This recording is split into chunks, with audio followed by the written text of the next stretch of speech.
Welcome back, everybody. So it's a cold day down here in Charleston. I got the frame back from the sandblaster. So if you're down here in the Charleston area and you're looking for somebody to do some sandblasting, he hooked me up pretty good. So Dean Sandblasting, he's out in Somerville. See if I can get in on his all of his numbers and everything right there. So if you are looking for somebody to sandblast down in the Charleston area, definitely hit him up. He did a great job on this frame. I told him not to worry about this part back here because I'm gonna be hardtailing it with this whole kit. So this frame, I got this one with a bike. This is a running riding motorcycle. It was a 79 FLH police bike, blah blah blah, all this sort of stuff. I built a chopper out of it because it has a stroker motor, and this frame just been sitting around. So now we're gonna finally use it to build another chopper. I noticed back here when I was taking the bike apart before I did a frame swap and built the rest of the other bike I did, this portion right here was cracked.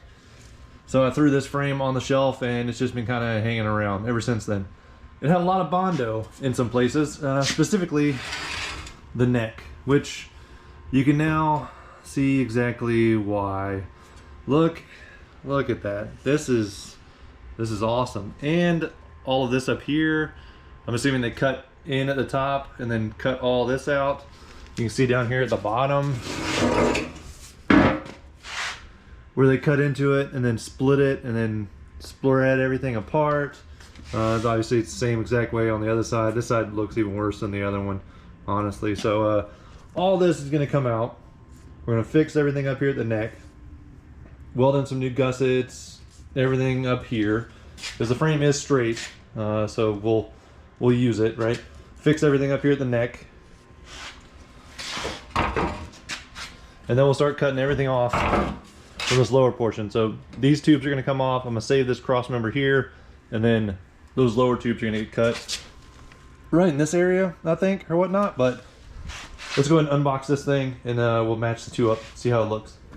All right, let's open this thing up. I haven't ever ran one of these hardtail kits before, but if it looks anything like online, this is going to be pretty sweet. Got the cast axle plates. Came with it, so. Oh yeah, this is looking nice. Okay, bunch of trash. Let's yank this guy out. See what's up. Okay. There we go. Get out of there. Okay. You guys kind of get the idea on how this is going to go together. So there we go. It's going to fit in there just like this. So you're going to cut that little portion off there. It's already got the slugs set up, and then this is going to come up and go right around right here. And it should fit the same section here. I might have to cut this and bend it a little bit, do something with that to make the gusset. Maybe I can heat it up and bend it. Yeah, we'll see. I'll get that set in there, but axle plates look amazing. It's got a real nice look to it. So sweet.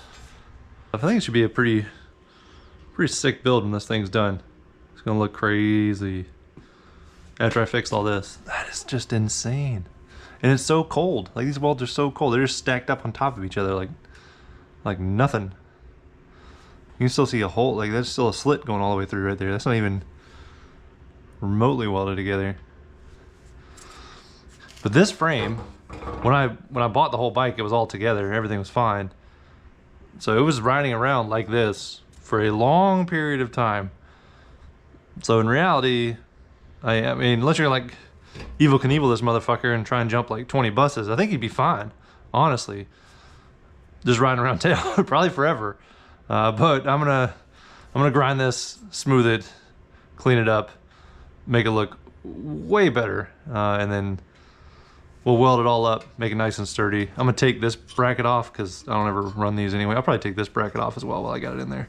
So I'll just have the down tubes and clean all this other stuff up. You can see G8, yeah, 79 FLH frame. Been through hell, but it's gonna be good by the time we're done with it. Okay, so this is where we're at for today. That build's gonna get started in the next, I mean, I'll be messing with it on and off over the next month or two. I'd like to have this one wrapped up by like March. It's my plan. I don't think that's out of the question. There is another bike that's coming down. Actually, they're probably on their way right now. He's running down from New Jersey. He'll be bringing down another shovel that I'm gonna do some stuff to, fix up some things. We'll go through the motor in a little bit. I'll do a whole build series on that one. It's gonna be, I'm not chopping it, not doing anything crazy. This is some basic stuff, some part swapping, fixing a few things, and then we'll get that one ready.